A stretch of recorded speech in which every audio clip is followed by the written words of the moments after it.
do it like this. Yeah, it's all ready to go. I might as well bore everybody to death with this joint. Nerds are us right now. So It's funny you put it that way because I'm fascinated by this. I'm sure other people with an interest in language are going to enjoy this as well. Some of right, us are not going to find this boring in the least. I'm with it. So yeah, so we're talking about Africanisms in the Gullah Dialect by Lorenzo Turner. This book, and shout out to Benaya for even letting me know this book existed because I had no idea. The moment, like, I'm literally ordering this book as we're talking. You know what I'm saying? While we're having the interview, I'm like, oh, this what? This book exists. I'm all over the book, right? And so I get the book and I inhale the book. I'm 48 hours like straight reading the book. I couldn't stop reading the book. And so there was an aspect about this book that I found that was extremely interesting. And I'll say this: me and Benai have a different take on the book, and we have a different take on a website that he cited concerning Muslim history, Islamic history in the Low Country in the South and whatnot. And I'll say we have a different take on it, probably based upon our historical background. I've studied a lot about Islamic West Africa, etc. And a lot of people coming out of the Christian church, etc., typically don't do them kind of studies and whatnot. So I'm not saying Benai is incorrect on anything he said about the book or anything or any of his concepts about West Africa. I'm saying we just have a different understanding of the concept. But that being said, I want to jump into something that he was talking about, because he was talking about, for instance, that there was less than 1% Arabic in the Gullah language, that there was only 27 words that were in Arabic, etc. And he also said in the interview for people to go double check his work. So again, this is not a scholastic shot in any way, shape, or form. I took his advice and went and double checked his work. Like I said, I bought the book while we were talking because I thought it was fantastic. But hold on, let me actually skip a bunch of stuff because some of this I'm gonna put in the presentation and whatnot, but I'm gonna just shortchange it to the actual linguistic parts where we get into the chapter that talks about the Gullah words itself or whatnot. And so if you go back on the interview, you can see to where Benaiah shared his screen and there was a picture that's not available now, to where you could actually see the breakdown of the language structure in this chapter, to where every tribe that was seen was given its own abbreviation. And so the abbreviation for Arabic is AR. And you can see this on page 43 in the book. And there is a note, note number 13. And if you go to that note in the back of the book, on page 3 or 4, it tells you this: that no attempt has been made to specify every word of Arabic derivation. One more time. The note in the book says this. The note on page 43, or that is cited on page 43, which you can see on page 3 or 4 in the book, says this: no attempt has been made to specify every word of Arabic derivation. So there's words listed that are Arabic specifically, but he's also letting you know that he's actually not really gone through to be real specific to find out how many Arabic words are in here. Such can be said about, the same can be said about Hebrew. There's been no study about Hebrew. But I want all my Israelite family to hear this. The languages are so similar. The Arabic words are going to point you to anything that's in Hebrew. If there's any Hebrew in the Gullah language, it's not going to be too different than the Arabic. That's what I'm saying, because the languages are real similar. And I'm actually going to show a couple of cases that might make sense. So real quick, I'm going to run through a quick list from that chapter of words that are listed as AR in Arabic. And I didn't even do a real hard look at this. I did a quick skim. I mean, a super quick skim, in terms of seeing what words could potentially be related to Arabic, based upon based upon how they're listed in the book. Because sometimes they'll give you like a definition or the usage definition of the word and usage, to where like it'll tell you in the usage that this is a Muhammadan practice or something like that, right? So you'll see that when I write it down. So when something is Arabic, with the AR, you'll see it written in the white. When it's something that's potentially Arabic, you'll see it written in gray. And I do my best to keep 10 things to a page on this, right? But again, you can see where right off rip, you got a law for God written in Arabic, page 49. You got you got you have days of the week like Alamisa, right, for Thursday. You have times of the day, times of prayer.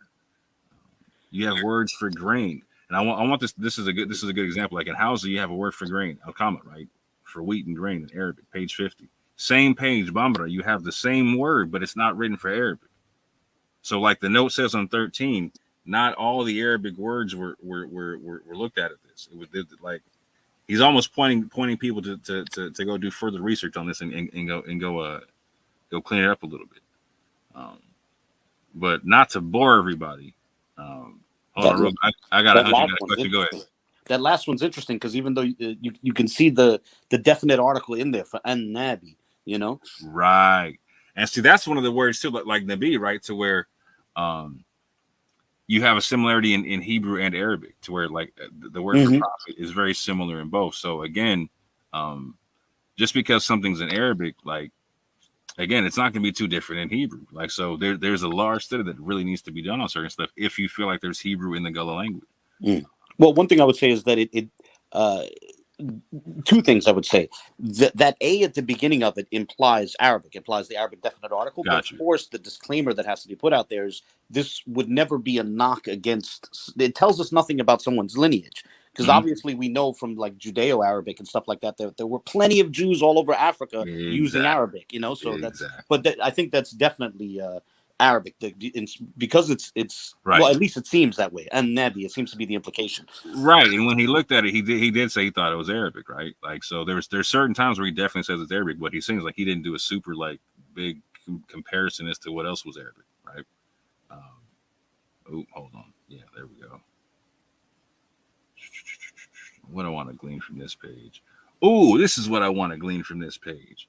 Page 51 in Wolof. We have Alua, a tablet in wood which one writes verses of the Quran. This is not an Arabic word, but this is a word from Wolof used, right, that made it into the Gullah for the process of which people how they learned how to write Arabic. So like earlier, I read off that quote from Sylvian Doof where she said people came over when they came over they had the methodology of sitting cross-legged at the fires where they learned how to write Arabic on wooden tablets. There is a Wolof word for that wooden tablet that they wrote Arabic on. Just want that to be understood. On top of that, we see the days of the week and all that, right? And we can also see to where they arise in multiple West African languages.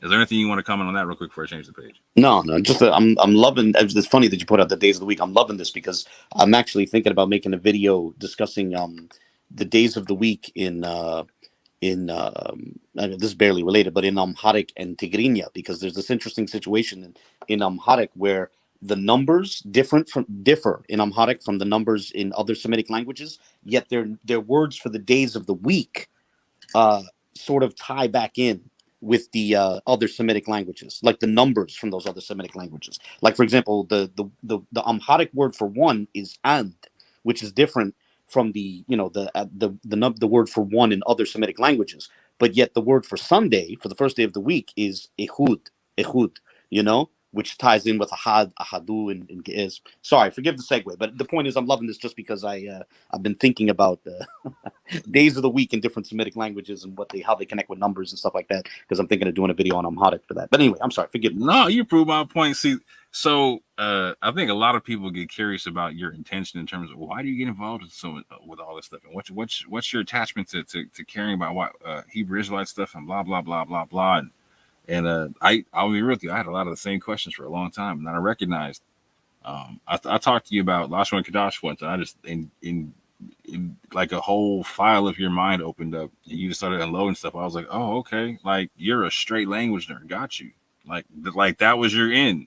And so like when I hear you talk about, like, I don't mean that in a bad way, because I'm a language nerd all day, right? So when I heard you talk about this, like when you jumped off into like you know what you were just saying, I was like, yeah, that's what I'm saying.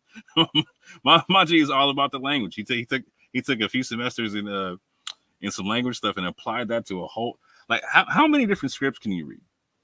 Well, I'm familiar with a bunch of scripts. I can work my way through the Hebrew script, the Phoenician script, the Arabic script, and the two different Syriac scripts, and the Ge'ez script. But it's beyond script. I wouldn't I obviously my vocabulary is non-existent basically for Ge'ez or Amharic. I don't even understand Amharic grammar, but I can, in terms of like working through a text, it would be Hebrew, Aramaic, Arabic, but even then I need a dictionary. Like I understand the grammar, but all across the board it's an atrocious vocabulary. But yeah, no, in terms of just familiarity with script, it's pretty much most of the Semitic scripts. I'm familiar with the Samaritan script, which is basically a more ornate form of the Phoenician script. Even a little bit with the man, I'm ashamed to say I can't remember the name of it. It's a form of Aramaic Mandaic, which I think has reference Oh, to the wow. Quranic name of Jesus. Straight. Yeah. You're a I have straight like a nerd. 10-year-old video on that. You are a straight nerd. He said, "Man, Dave." Wow. Yeah, case in point. I don't, like I said, I'm not eating this on you at all. He just said, "Man, Dave, fam." Go look that up. Wow. The only reason I came across that is because that has relevance to to questions about the Quranic name for Jesus, which begins with an ayin, and then it's very different from the sort of the Arabic name that most Christians use for Jesus, which is based on the Syriac and the Hebrew, and so that the Quranic name diverges, and I think a potential explanation of why that is to look at Mandaic, because it shows the possible evolution. Because, for example, what's his name? I'm going to mispronounce his name, but that famous German scholar Nildeki, the Noeldeki, it looks like it says. I don't know. I'm terrible with German names, but yeah, me too. I'm not going to. So he had proposed, apparently Mandaic shows that there are instances where a yod, he gives a bunch of examples where like a yod in Syriac becomes an ayin in Mandaic. Like this happens a lot. And then, of course, we know that also in Mandaic, a lot of times an ayin will turn into an aleph or just drop off.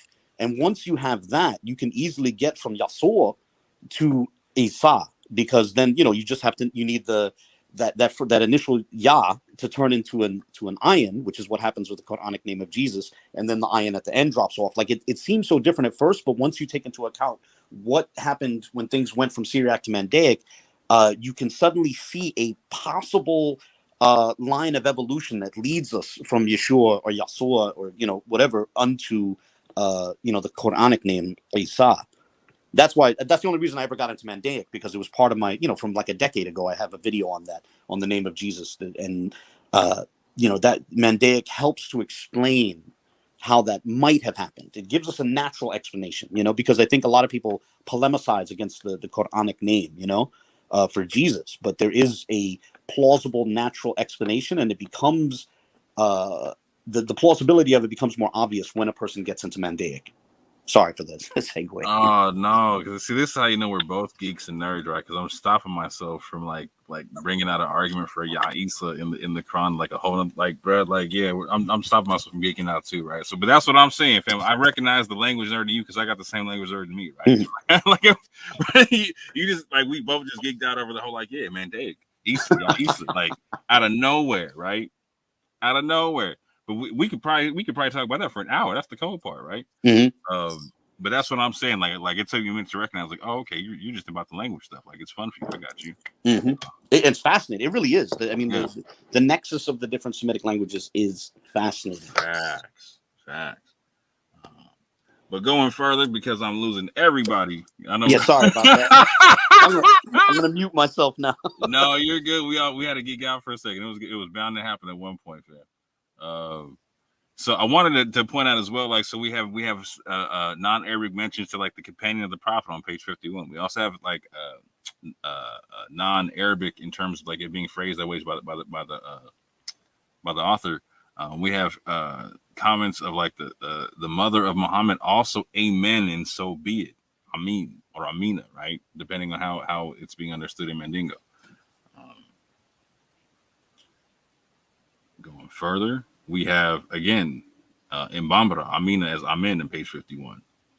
We have all kind of stuff that's related to the prophet and days from Muhammad on days and festivals, etc., whatnot. Sins and vices. thanks,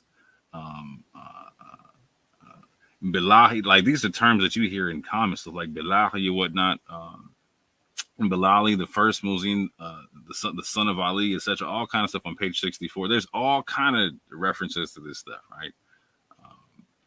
I'm kind of just going to speed through this a little bit. We have like daughters of the Prophet of Muhammad. We have names of prophets in the Quran. This here where you hear, let's see the Bukhari stuff, like the name given to the second son. I didn't touch on it, but I have it in my slides.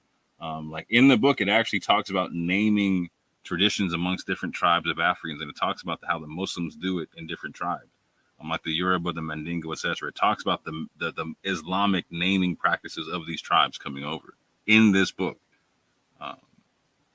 It talks about the deen or the religion or the faith. It talks about like the daughter of Muhammad. I mean, wow, Fatima comes up in that book. That's interesting. Page 80. Oh, fam, you got Khadijah in the book. You got all kind of people in the book. Wow.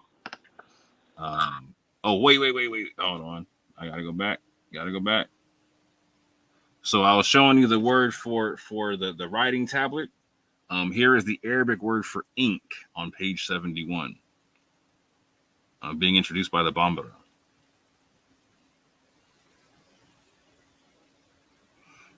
Yeah, we have Fatima as well. We have fitna. Like, so fitna, this is not even in Arabic, right? But this is in Fulani, Yoruba, whatnot. Again, Fatima is not written as in Arabic, but it's understood by the author to be the daughter of Muhammad, right? So it could very easily be just another Arabic term. Yeah, fitna is an interesting one. And wow, this is amazing. Yeah, this is right. So Hadisada is Khadijah. We have Aaron. We have Isa from Mandingo on page 96. We have Juma. We have Friday, Jumare. Yeah, I saw that come up earlier. Yeah.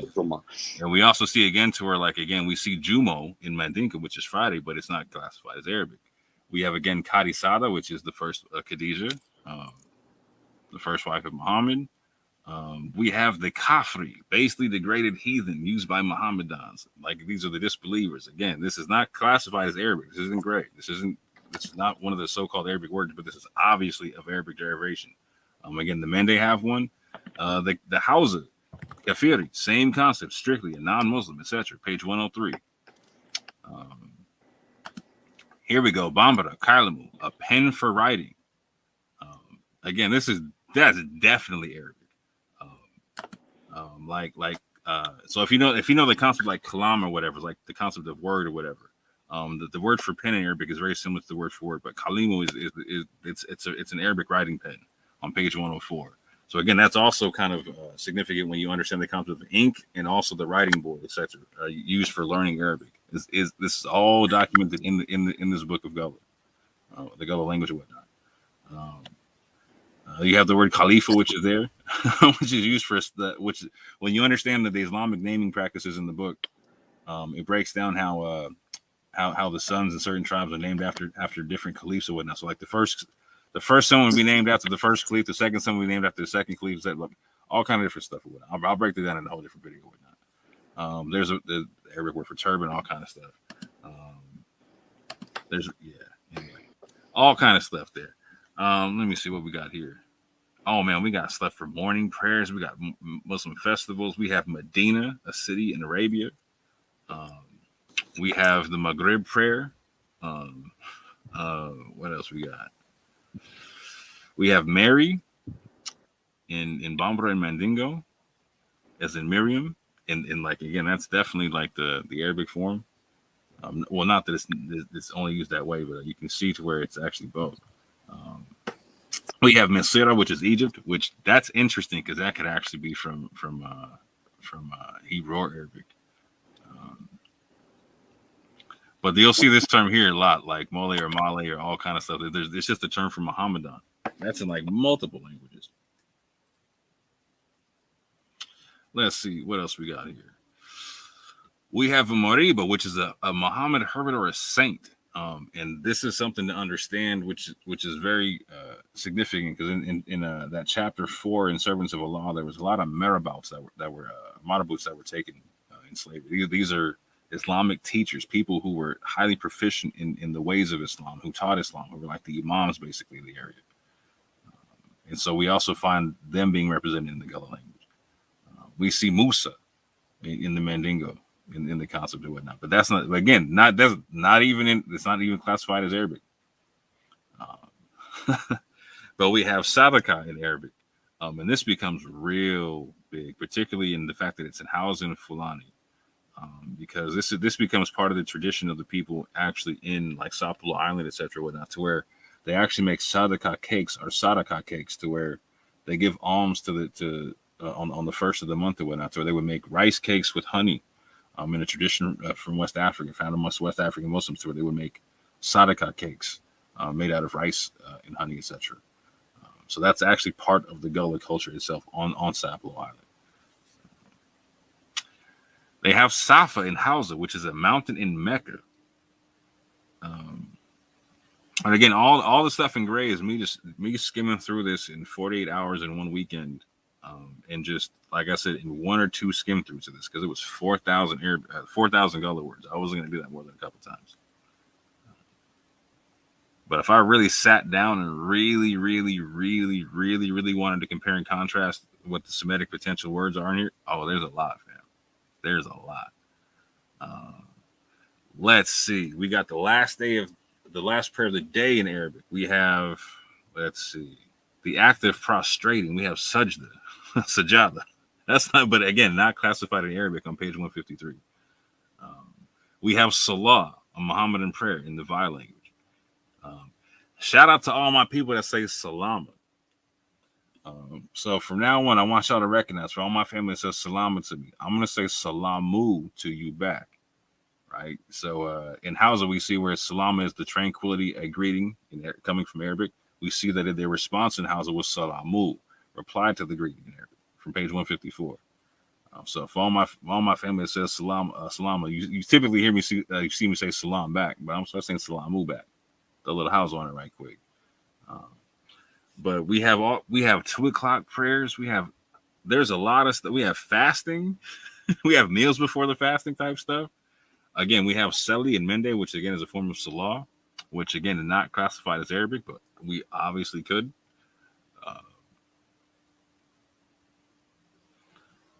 Let's see what else we got here.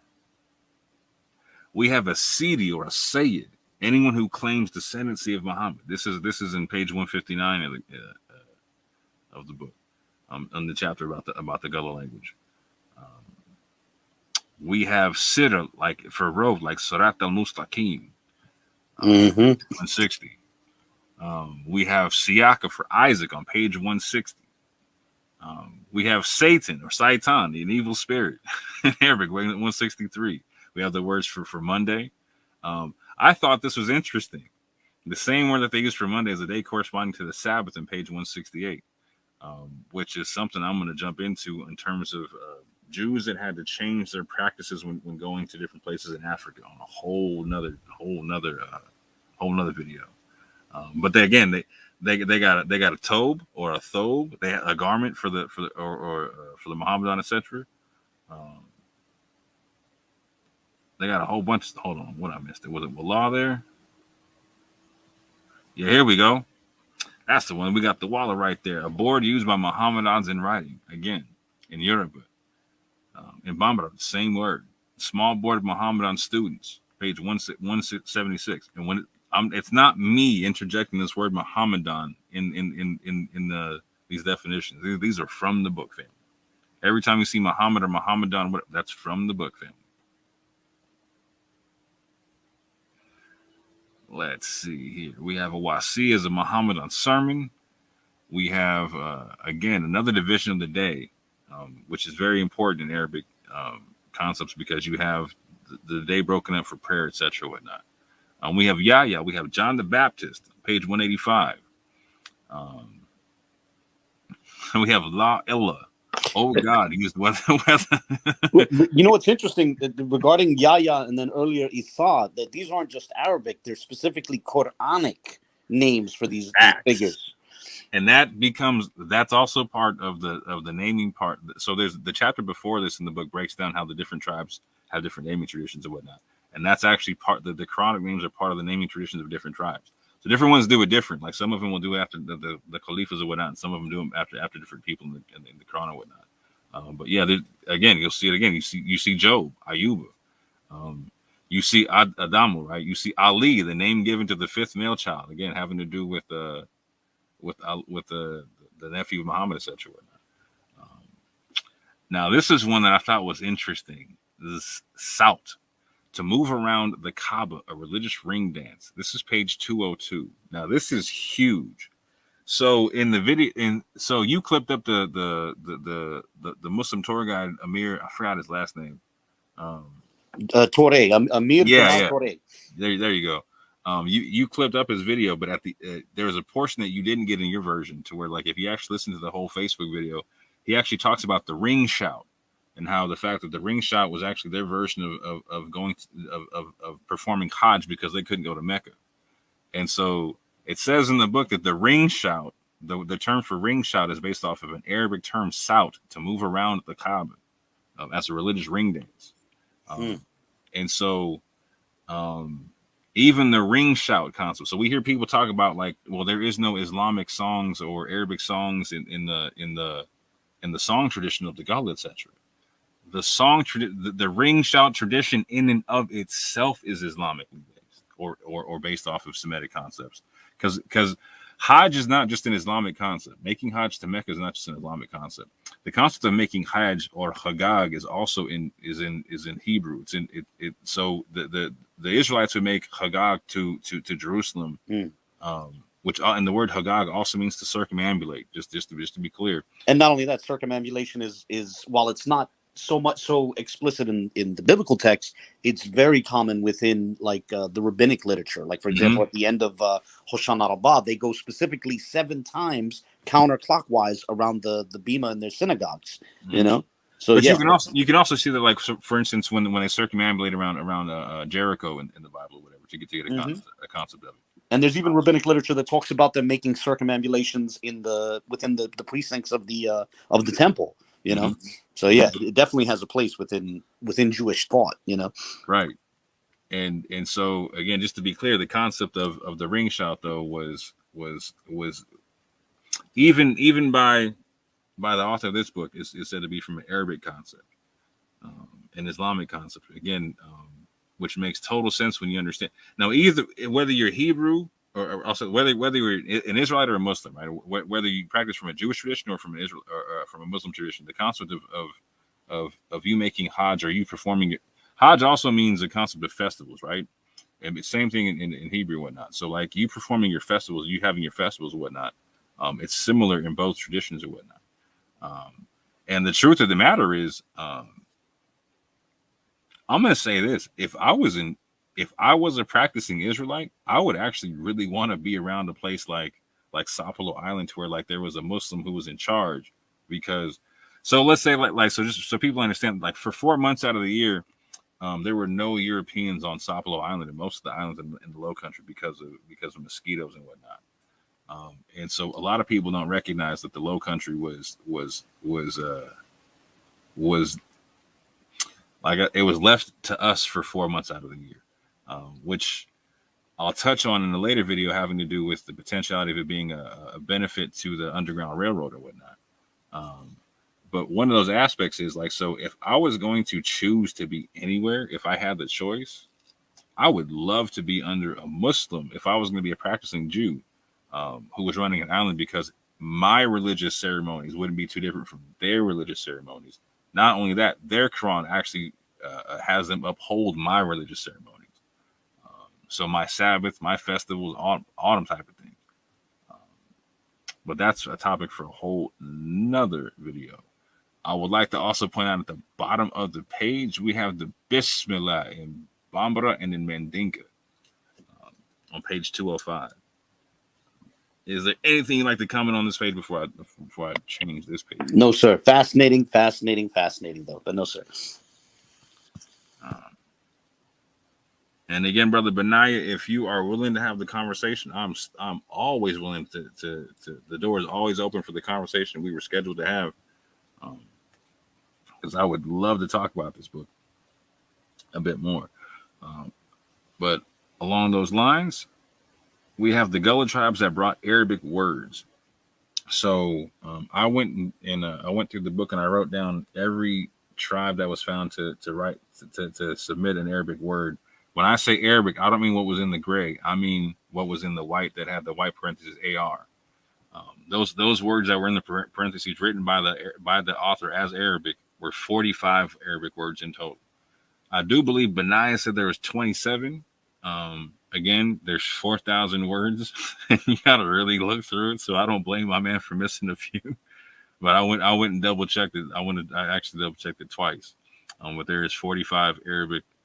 I went through the 4,000 Gullah words 3 different times in the weekend just to double check and whatnot. And there's 45 Arabic words in total that are written in AR. 100 plus Islamic words so far that I've been able to count.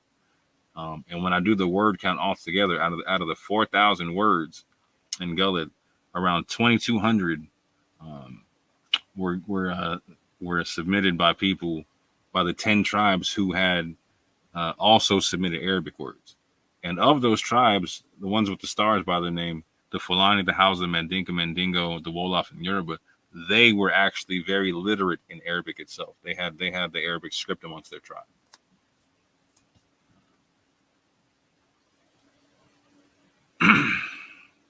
So in terms of like insipidity and the people from the Congo and whatnot, I'm dealing with the Congo cosmogram on the floor, etc., and the potential insipidity on the pews and whatnot. There were 3 tribes that were amongst the Gullah that potentially could have contributed insipidity once you understand that language, the Efik, the Ibibio, and the Igbo. And all together, all 3 of those tribes they contributed 47 words altogether in the Gullah language. Not that they contributed insipidity, but I'm saying altogether they contributed 47 words. That's almost exactly the same amount as Arabic words that were contributed by the 10 different tribes that had access to the Arabic. Out of the tribes that came out of Angola and Congo, 900 words were from those 5 tribes.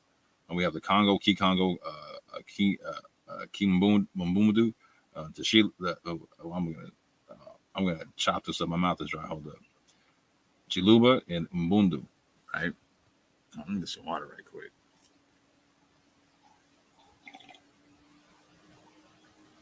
So in comparison, there was a narrative that there was less than 1% of the Arabic, or 1% of the Gullah language had Arabic in it.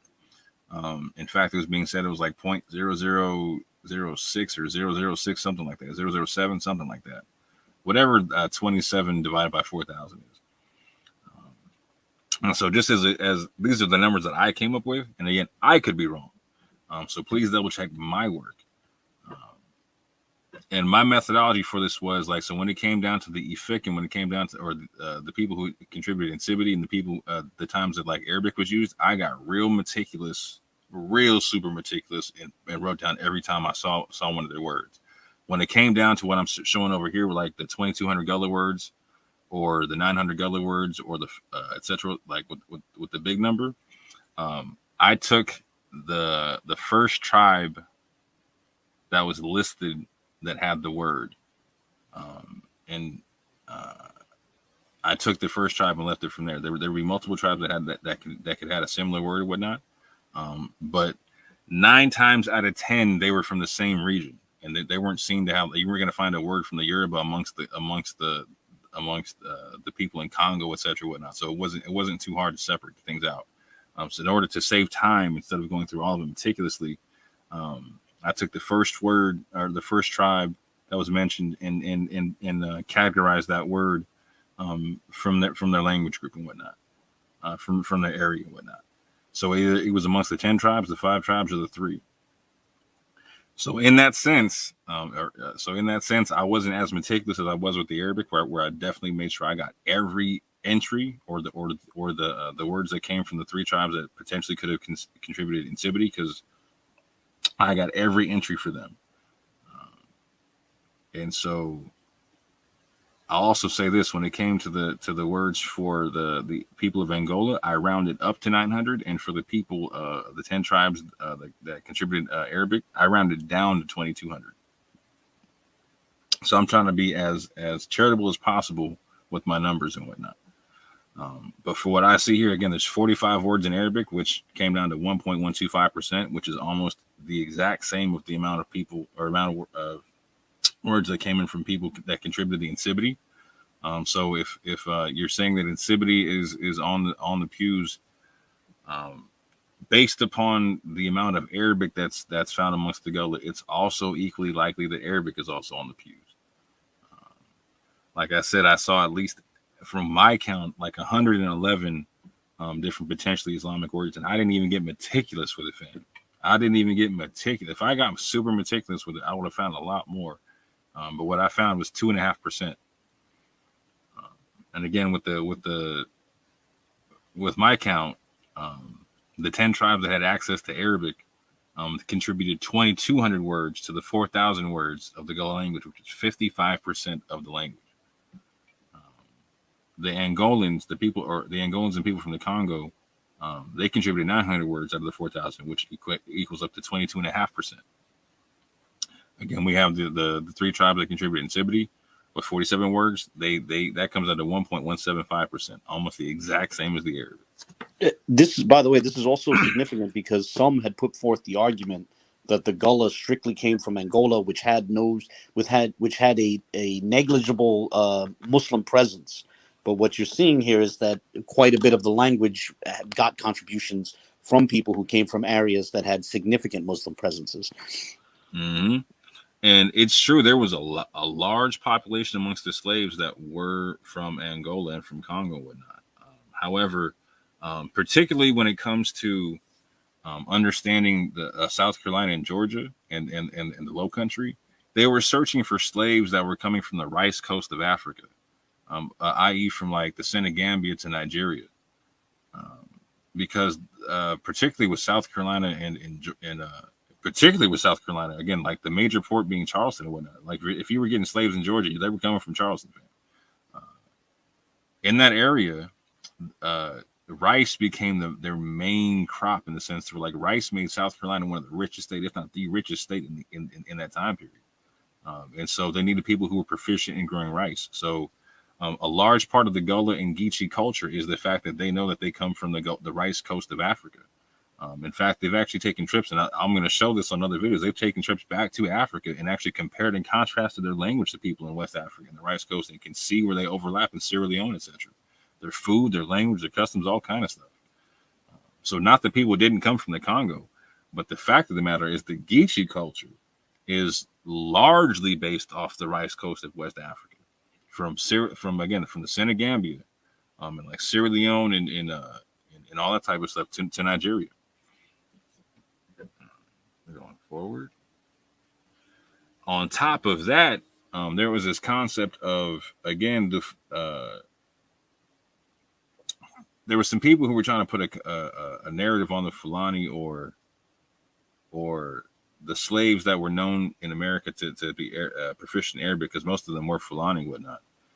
And they were trying to make it to where like I've heard the concept to where like their literacy was not universal. That very few Fulani, very few Muslims have that level of literacy, etc. But one thing I also want to make clear about it is like the Fulani were very, very, very literate people, and they were very influential in terms of when they got over as slaves or whatnot, because like Sylvian Diouf said, their literacy set them apart. So people like Bilali Muhammad, for instance, spoke a multitude of languages from West Africa on top of Arabic and being able to write Arabic. So being able to speak a multitude of languages makes it to where you can actually navigate between multitudes of tribes coming over, particularly if you are the head, basically the foreman. You're the guy, you're in charge of the labor and whatnot, which Bilali Muhammad was. But what's interesting about that is we see that in the Gullah language, the counting system is almost identical to the Fulani counting system, which makes sense when you understand that people like Bilali Muhammad and Salih Bilali ran two islands on in the Low Country coast and whatnot, and had anywhere between 800 and 1,000 slaves between the two islands. So if they're the head people in charge, they're Fulani.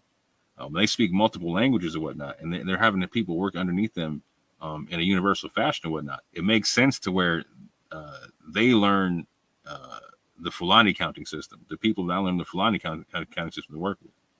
But these Fulani were also Muslim in large, vast majorities, and literate Muslims at that. So the fact that the Fulani counting system is the Gullah counting system lets you know how influential Fulani culture and Islamic culture was in Gullah culture. And again, these are recorded in Darren, Georgia. These numerals here, recorded in Georgia. I believe that's the last I got on this. Yeah. Now that I bored everyone to sleep. I'm going to be honest with you. That section needs to be its own video, or if not clipping it out of this video, this discussion, then I mean, do the presentation as. I'm serious. That really needs to be its own video. No, there's more to it, so I'll make its own. It'll be its own video because there's more to it. I only got through like half of it. Oh man, and then I'm definitely the rest of that. Because man, that was interesting. That puts certain things into a much more different context. So just on and again, there's two books I'm not touching on, fam, just for sake of time. Like again, that's what's his name? Miss Bailey's book. She's no longer here. It's a fascinating book. I can't wait to break that one down. But then also the Walking Quran from. I'm losing my name to scholars right now. I'm sorry. I haven't slept too much lately. But yeah, the book The Walking Quran is fantastic because it breaks down how Islam spread in West Africa, but also the literary society in West Africa and the Islamic Quran schools and how they run and how they ran and also what I like about the book is it also gets into the social upheaval in West Africa to where a lot of people talk about like Islam as a religion of the slave catcher, et cetera, et cetera, et cetera. And a lot of people don't recognize to where there was a point in time in Africa to where like no, Muslims were not involved in certain things, and another point in time to where when the higher ups started getting involved in trading slaves amongst Africans, and it actually started a bunch of wars amongst the Muslims. And so there's a large domino effect amongst that the Walking Quran and also Dr. Bilal Ware, the author of the book. There we go. Yeah, that's it. Rudolph Ware, yes, would be like yeah. He fantastic work he does. He does fantastic, and again, he did a lot of field research. He went over and lived in West Africa for a while to do this. He put in a lot of research, fam. And so his insight is very, very, very fantastic and unique because not a lot of people have done the study that he's done. And so he actually breaks down the concept to where, like in West Africa, there was a large split between the upper class and the middle class and lower class to the extent to where there was actually wars being fought against the upper class because they were seen to be disregarding the laws of Islam and selling Muslims and slaves and imprisoning people who could recite the Quran and all kind of things. Where like it's a different picture than most people think. And so people need to understand how Islam came into West Africa. I'm not saying North Africa. I'm talking about West Africa, because the book talks mostly about how it came in through trade and through the spread from the religious leaders that were coming through, teaching people how to read and write, et cetera, et cetera, et cetera. For like education was a big aspect of how Islam spread. And part of the educational system was you did not have to be a Muslim to learn how to read and write. This is something that you can find common in a bunch of it.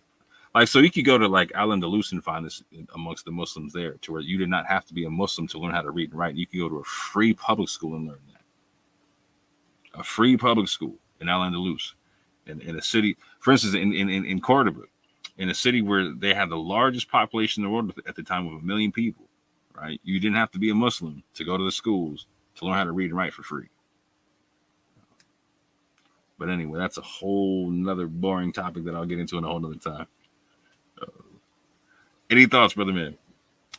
No, I mean a lot. The only thing I'll say is I'm definitely looking forward to your fuller presentation. Definitely. That the little bit that you showed or the half that you showed was, man, there's a lot to say. And it has a lot of relevance to some of the conversations that have been had recently.